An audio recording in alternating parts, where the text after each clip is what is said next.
മോഹൻ ഉണ്ണിത്താൻ കാസർഗോഡ് ജില്ലാ നേതൃത്വവുമായി ഒട്ടും ചർച്ചയിലല്ല എന്ന് നമ്മൾ നേരത്തെ തന്നെ ഈ പലവിധ വിഷയങ്ങളിൽ ആ ചർച്ചയ്ക്ക് വന്നതാണ്. കാരണം തെരഞ്ഞെടുപ്പ് സമയത്ത് തന്നെ നേതാക്കളുമായി പലതരത്തിലുള്ള അസ്വാരസ്യങ്ങൾ ഉണ്ടായിരുന്നു.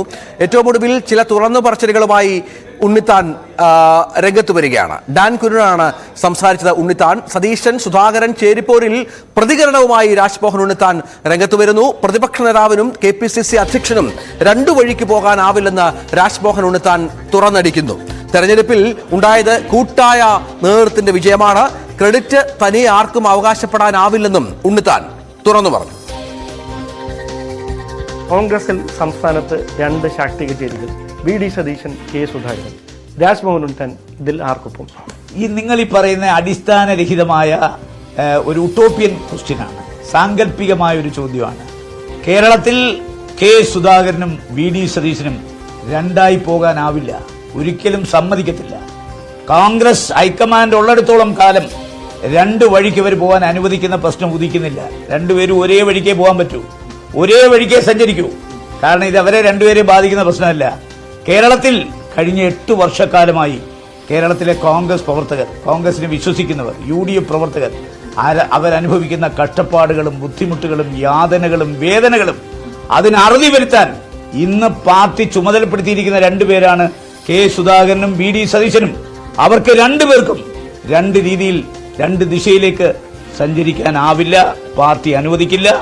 രണ്ടുപേരും ഒരേ ദിശയിൽ സഞ്ചരിച്ചേ മതിയാവൂ. പിന്നെ അടുത്ത മുഖ്യമന്ത്രി ആരാവുന്ന ഭൂരിപക്ഷം കിട്ടിയിട്ട് പാർട്ടിയല്ലേ തീരുമാനിക്കുന്നത്. അതിനെക്കുറിച്ചൊന്നും ഒരു ചർച്ചയ്ക്ക് ഇപ്പൊ പ്രസക്തിയേയില്ല. അതുകൊണ്ട് ഞാൻ പറയുന്നു, ഇവരുടെ രണ്ടുപേരുടെയും ദൗത്യം കേരളത്തിലെ കോൺഗ്രസിനെ ഒറ്റക്കെട്ടായി നിർത്തുക. സതീശന്റെ ദൗത്യം കേരളത്തിലെ UDFനെ കൂടുതൽ ശക്തിപ്പെടുത്തുക, കൂടുതൽ ജനങ്ങളെ UDFിലേക്ക് ആകർഷിക്കുക. പാർട്ടിയെ ശക്തിപ്പെടുത്താൻ ഒരാള്, UDFനെ ശക്തിപ്പെടുത്താൻ ഒരാൾ. ഇവർ രണ്ടും കൂടെ ചേരുമ്പോഴേ മുന്നണിയാകുന്നുള്ളൂ. കോൺഗ്രസ് ശക്തമാണെങ്കിലല്ല കോൺഗ്രസ് നേതൃത്വം കൊടുക്കുന്ന UDF ശക്തിപ്പെടൂ.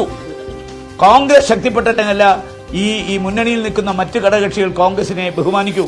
അതുകൊണ്ട് കോൺഗ്രസിനെ ശക്തിപ്പെടുത്തണമെങ്കിൽ ഇവർ രണ്ടുപേരും ശരീരം കൊണ്ടും മനസ്സുകൊണ്ടും ഒന്നാകണം.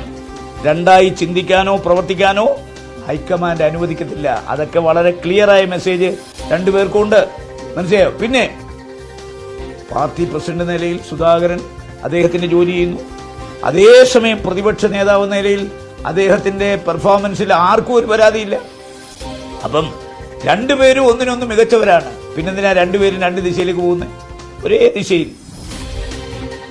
ബാലകൃഷ്ണൻ പെരിയക്കെതിരെയും അതിരൂക്ഷ വിമർശനവുമായി രാജ്മോഹൻ ഉണ്ണിത്താൻ രംഗത്ത് വന്നു. CPM-ന്റെ അച്ചാരം പറ്റി തന്നെ പരാജയപ്പെടുത്താൻ കോൺഗ്രസിനുള്ളിലെ ചിലർ തന്നെ കാസർഗോഡ് ഉണ്ടായി എന്നുള്ളതാണ്. അവർ തന്നെ തോൽപ്പിക്കാൻ ശ്രമിച്ചു.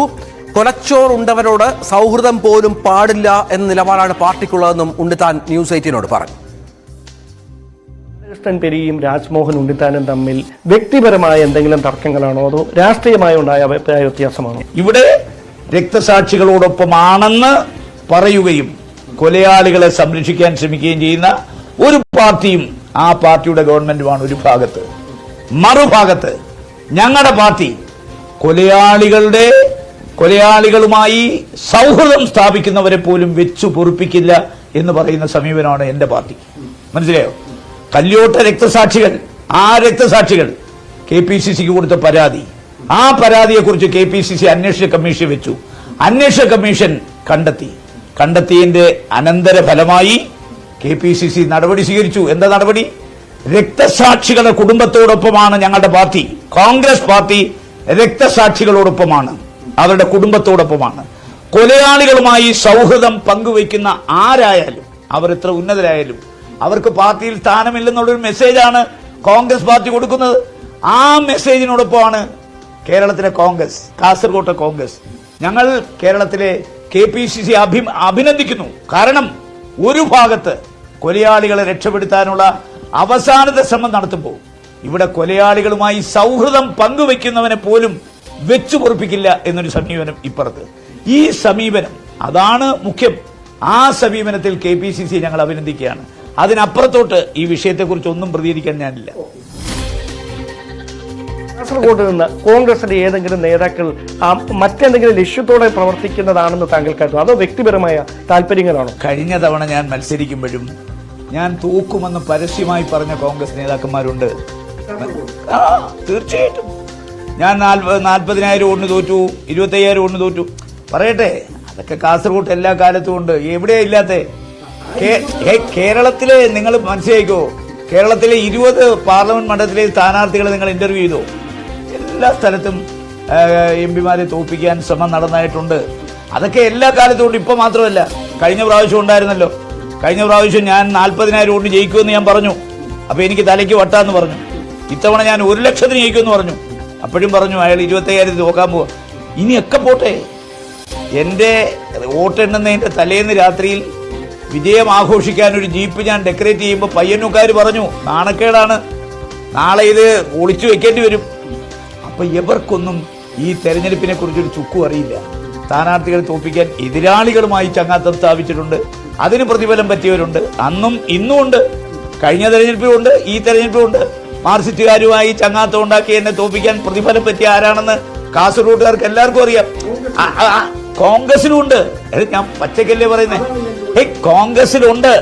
ആ കോൺഗ്രസിലുള്ളവരുടെ പേരൊന്നും പറയേണ്ട കാര്യം എനിക്കില്ല.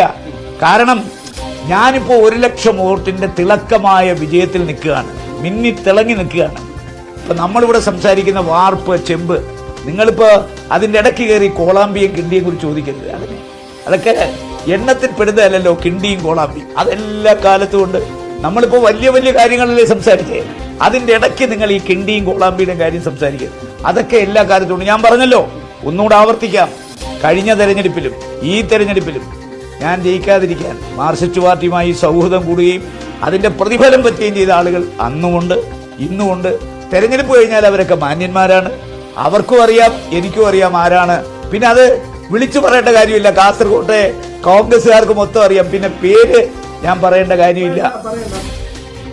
രമേശ് ചെന്നിത്തലയെ പുകഴ്ത്തി രാജ്ഭവൻ ഉണ്ണിത്താൻ രംഗത്ത് വന്നു. ചെന്നിത്തല മികച്ച പ്രതിപക്ഷ നേതാവാണ്, കേരളം കണ്ട എക്കാലത്തെയും മികച്ച പ്രതിപക്ഷ നേതാവാണ് രമേശ് ചെന്നിത്തല എന്ന് ഉണ്ണിത്താൻ പറഞ്ഞു. UDF യോഗത്തിൽ ചെന്നിത്തലയ്ക്ക് സംസാരിക്കാൻ അവസരം നൽകേണ്ടിയിരുന്നു. നേതൃമാറ്റം അംഗീകരിക്കാൻ എല്ലാവരും തയ്യാറാകണം. UDF അധികാരത്തിലെത്തിയാൽ ആരാകണം മുഖ്യമന്ത്രി എന്നത് ഇപ്പോൾ തീരുമാനിക്കേണ്ടതില്ലെന്നും ഉണ്ണിത്താൻ പറഞ്ഞു.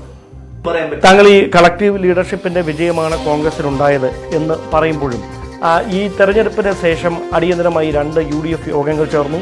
പക്ഷേ ആ 2 UDF യോഗങ്ങളിൽ ഒന്നിലേക്ക് ക്ഷണമുണ്ടായില്ല എന്നും രണ്ടാമത് തനിക്ക് അവസരം നിഷേധിച്ചു സംസാരിക്കാൻ എന്നുമായിരുന്നു രമേശ് ചെന്നിത്തലയുടെ ക്യാമ്പിൽ നിന്ന് പുറത്തു വരുന്ന വാർത്തകൾ. രമേശ് ചെന്നിത്തലയെ സംസ്ഥാന നേതൃത്വം ഏതെങ്കിലും തരത്തിൽ അവഗണിക്കുന്നതായി രാജ്ഭവൻ ഉണ്ണിത്താൻ തോന്നുന്നു. കേരളത്തിൽ ഒരു നേതൃമാറ്റം ഉണ്ടായല്ലോ. നമുക്കറിയാമല്ലോ, ഒരു കാലത്ത് ആന്റണിയും കരുണാകരനുമായിരുന്നു, പിന്നെ അത് ഉമ്മൻചാണ്ടിയും പിന്നെ രമേശ് ചെന്നിത്തലയായി മാറി. ഇപ്പം അത് സുധാകരനും PD സതീശനുമായി മാറി. ഈ നേതൃമാറ്റം എല്ലാവരും ഉൾക്കൊള്ളണം. ഉൾക്കൊണ്ടില്ലേ? ഉമ്മൻചാണ്ടി കേരളത്തിന്റെ മുഖ്യമന്ത്രിയായിരുന്ന ആളാണ്. അദ്ദേഹത്തെ മാറ്റി ശ്രീ പിന്നെ രമേശ് ചെന്നിത്തല പ്രതിപക്ഷ നേതാവായപ്പോൾ അദ്ദേഹം 2ാം നിരയിൽ ഇരുന്നില്ലേ? അദ്ദേഹം അന്നത്തെ പ്രതിപക്ഷ നേതാവായി സഹകരിച്ചില്ലേ? അപ്പോൾ പ്രതിപക്ഷ നേതാവ് അദ്ദേഹത്തെ സഹകരിപ്പിച്ചില്ലേ? സ്വാഭാവികമായി നേതൃമാറ്റം എന്ന യാഥാർത്ഥ്യം എല്ലാവരും ഉൾക്കൊള്ളണം. അതോടൊപ്പം നേതൃത്വത്തിൽ വന്ന ആളുകൾ തങ്ങളെക്കാൾ സീനിയറായ ആളുകളെ അംഗീകരിക്കുകയും അവരെ സഹകരിപ്പിക്കുകയും വേണം. ഇതെല്ലാം പരസ്പര പൂരകമാണ്. അല്ലാതെ അധികാരം കയ്യിൽ കിട്ടിയത് കൊണ്ട് എല്ലാം ആയി എന്നുള്ള തോന്നൽ ആർക്കും വേണ്ട.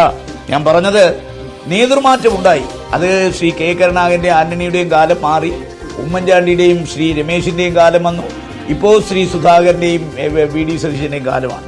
അപ്പൊ നേതൃത്വം അഖിലേന്ത്യാ തലത്തിൽ മാറ്റുമ്പോൾ ആ മാറ്റം ഉൾക്കൊള്ളാൻ എല്ലാവരും തയ്യാറായാൽ മുമ്പോട്ട് പോകാം. പിന്നെ രമേശ് ചെന്നിത്തലയ്ക്ക് എന്തെങ്കിലും പരാതി ഉണ്ടെങ്കിൽ ആ പരാതിയെക്കുറിച്ച് അന്വേഷിക്കാനും പരിഹരിക്കാനും പ്രതിപക്ഷ നേതാവ് നേരിട്ട് പോയി കണ്ടു, സംസാരിച്ചു.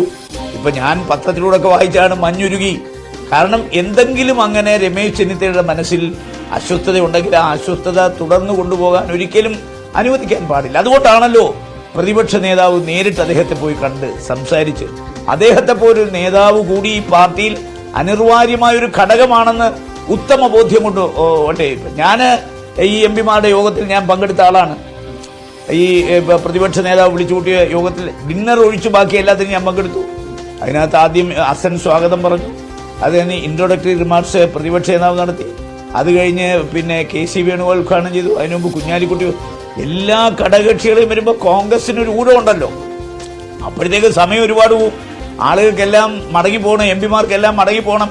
ഒരുപക്ഷെ അന്നത്തെ പ്രത്യേക സാഹചര്യത്തിലും തിരക്ക് കൊണ്ടായിരിക്കാം ശ്രീ രമേശ് ചെന്നിത്തല ഒഴിവാക്കി. എന്നാൽ പോലും തിരക്കിന്റെ പേരിലായാലും അങ്ങനെ ഒഴിവാക്കപ്പെടേണ്ട ഒരാളല്ല രമേശ് ചെന്നിത്തല. അത് പ്രതിപക്ഷ നേതാവിന് ബോധ്യം വന്നതുകൊണ്ടാണല്ലോ രമേശിന്റെ മനസ്സ് വേദനിച്ചു എന്ന് പത്രമാധ്യമങ്ങളിലൂടെ ഒരു വാർത്ത വന്നപ്പോൾ തന്നെ അദ്ദേഹം നേരിട്ട് പോയി കാണാനും മഞ്ഞുരുക്കാനും തയ്യാറായത്. ഒരു നല്ല സൂചനയല്ലേ? കെ മുരളീധരന് അർഹിക്കുന്ന പ്രാധാന്യം കോൺഗ്രസ് പാർട്ടി നൽകിയിട്ടുണ്ടെന്നും രാജ്മോഹൻ ഉണ്ണിത്താൻ പറഞ്ഞു. പത്മജ വേണുഗോപാലിന്റെ ആക്ഷേപങ്ങൾക്ക് വില കൽപ്പിക്കുന്നില്ല. അനുയായികളുള്ള നേതാക്കന്മാർക്ക് വേണ്ടി ചുവരെഴുത്തുകൾ വരുന്നത് സ്വാഭാവികമാണ്. രാജ്മോഹൻ ഉണ്ണിത്താൻ ന്യൂസ് എയ്റ്റിനോടാണ് ഇക്കാര്യം വ്യക്തമാക്കിയത്. അല്ല, താങ്കൾ തന്നെ സൂചിപ്പിച്ചു. ഇപ്പോൾ ഈ സ്വാഭാവികമായി ഈ ലീഡറുടെ കാര്യം, ലീഡറുടെ ഏറ്റവും വിശ്വസ്തനായി അറിയപ്പെട്ടിരുന്നയാളാണ് രാജ്മോഹൻ ഉണ്ണിത്താൻ. അതേ ലീഡറുടെ മകന് തൃശ്ശൂരിൽ ഉണ്ടായ പരാജയത്തെ താങ്കൾ എങ്ങനെയാണ് നോക്കിക്കാണുന്നത്? തൃശ്ശൂർ ശ്രീ മുരളീധരൻ വടകരയിലെ MP ആയിരുന്നു. വടകരയിൽ അദ്ദേഹം നന്നായി ശോഭിച്ച MP ആയിരുന്നു. പക്ഷെ വടകരയിൽ നിന്ന് അദ്ദേഹം മാറേണ്ട സാഹചര്യം എന്തുകൊണ്ടാണ് വന്നു ചേർന്നതെന്ന് എല്ലാവർക്കും അറിയാം. സ്വാഭാവികമായി അദ്ദേഹം മാറിക്കഴിഞ്ഞ് തൃശ്ശൂർ എന്താണ് സംഭവിച്ചതെന്ന് എല്ലാവർക്കും അറിയാം. ഇപ്പം തന്നെ പരസ്യമായി മാർക്സിസ്റ്റ് പാർട്ടിയും പിണറായി വിജയനും അതുപോലെ തന്നെ ശ്രീ ഗോവിന്ദനും ഗോവിന്ദൻ മാസ്റ്ററും എല്ലാം ക്രൈസ്തവ സഭയെ ആക്ഷേപിക്കുന്ന കണ്ടില്ലേ? വളരെ രൂക്ഷമായി ആക്ഷേപിക്കുന്ന കണ്ടില്ലേ? വെള്ളാപ്പള്ളി ആക്ഷേപിക്കുന്നു. അപ്പൊ തൃശ്ശൂരിൽ നടന്നത് ഒരു BJPയുടെ അക്കൗണ്ട് തുറക്കലായി നമ്മൾ ആരും കാണുന്നില്ല. കാരണം രാഹുൽ ഗാന്ധിയെ മുട്ടുകുത്തിക്കാൻ പോയ ആളിന്റെ കെട്ടിവെച്ച കാശ് പോയി. സുരേന്ദ്രന്റെ 2 കേന്ദ്രമന്ത്രിമാർ, 2 പേരും പ്രധാനമന്ത്രിയുടെ വിശ്വസ്തരാണ്. ഞങ്ങൾ കാണുന്നതല്ലേ? രാജീവ് ചന്ദ്രശേഖർ കടപുഴകി വീണില്ലേ? വി മുരളീധരൻ വീണില്ലേ? ശോഭാ സുരേന്ദ്രൻ വീണില്ലേ? അതുപോലെ MD രമേശ്. BJP എന്ന് പറഞ്ഞാൽ ആരാണോ കേരളത്തിൽ അവരെ എല്ലാം ജനങ്ങൾ തോൽപ്പിച്ചു. അപ്പോ സുരേഷ് ഗോപിയുടെ വിജയമൊന്നും BJPയുടെ അക്കൗണ്ട് തുറക്കലായിട്ട് ആരും കാണണ്ട. ഇനിയിപ്പോൾ നാളെ മമ്മൂട്ടിക്ക് ഒരു സീറ്റ് ഏതെങ്കിലും പാർട്ടി കൊടുത്താൽ പാർട്ടിക്കാരാണോ വോട്ട് ചെയ്യുന്നത്? നാളെ മോഹൻലാലിന് സീറ്റ് കൊടുത്താൽ പാർട്ടിക്കാരാണോ വോട്ട്? അപ്പൊ കേരള പൊതു സമൂഹം മൊത്തം കലാകാരെ ആദരിക്കുകയും അംഗീകരിക്കുകയും അവർ പൊതുസ്വത്തായി കാണുകയും ചെയ്യുന്നു. അതുകൊണ്ട് കേരളത്തിന്റെ സാംസ്കാരിക തലസ്ഥാനത്ത് സുരേഷ് ഗോപിക്കുണ്ടായ ഒരു വിജയത്തിൽ BJPക്കാർ അഹങ്കരിക്കേണ്ട. സുരേഷ് ഗോപിക്ക് അഹങ്കരിക്കാം, പക്ഷെ BJPക്കാർ അഹങ്കരിക്കാൻ വകയില്ല. ഈ അഭിമുഖം രാജ്മോഹൻ ഉണ്ണിത്താൻ സുദീർഘമായ അഭിമുഖം ഇന്ന് രാത്രി 8 മണിക്ക് ന്യൂസ് 18 ചാനലിൽ പോയത് പൂർണ്ണരൂപം കാണാം. ഡാൻ കുരുണോടാണ് രാജ്മോഹൻ ഉണ്ണിത്താൻ സംസാരിച്ചത്. ഡാന് ഒരുപാട് വിമർശനങ്ങൾ, അതായത്